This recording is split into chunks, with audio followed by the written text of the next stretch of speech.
They told the customer they put a new pump in this. You guys remember from the other day, 2010 Ford F150, 3-valve, 5.4 3-valve, and it was key on fuel pressure would go to 60 and then immediately start dropping down like 20 psi off the hit. Deadhead the pump, same thing. Pull the fuel injectors up and look at it, same thing. No issue with the fuel injectors, only the pump. Come back here and pull the pump and see that this is the old style. The DL34 9 Hotel 307 Delta Bravo. They've updated that pump since then, and they told them they put a new updated one in there, and they did not.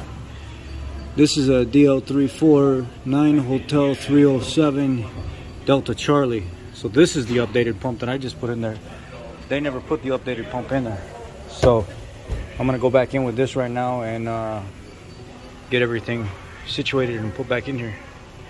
I know they didn't change the pump either because the bolt that goes in the strap right there, it was so rotten in there. As soon as you put something on it, it snapped.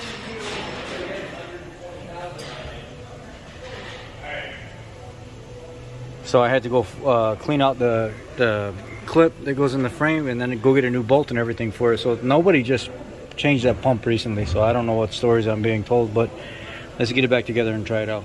Well, just got done putting the pump in it, and we are gonna, okay, I hear the fuel pump, nice and loud. Let fuel prime for a second. Bam. Fired up on the first hit. Well, we are good.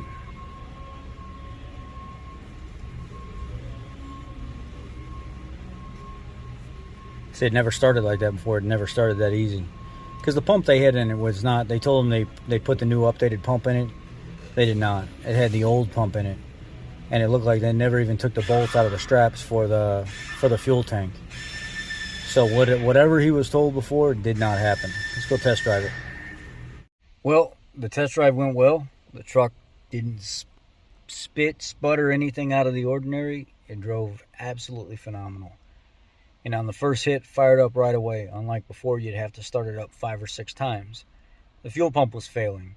When I went to pull the fuel pump out of the tank, it was so swollen, I had to pry the pump out of the tank. The old DBOE Ford one. The new DC one slid right in there immediately, primed up nice and loud. Sounded like it was way stronger than the pump that was in there. So if they were supposed to have put an aftermarket pump in there, I don't see that, because it was the OE original pump still in it.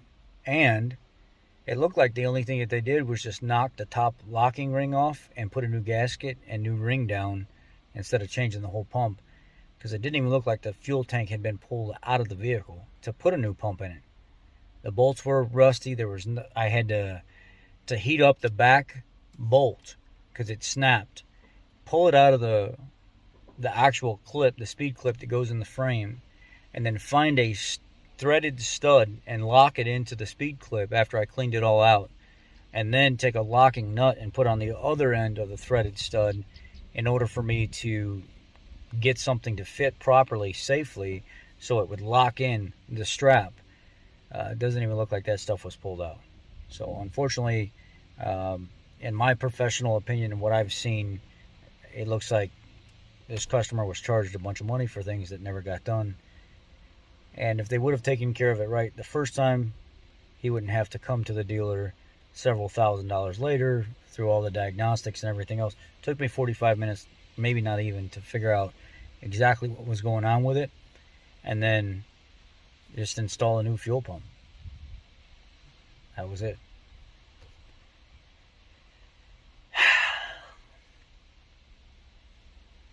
Yeah. Well, it's fixed. The customer can come pick up his truck now. That's the most important thing. Now he won't have to worry about this again. At least for a long time. Y'all take care. Be blessed.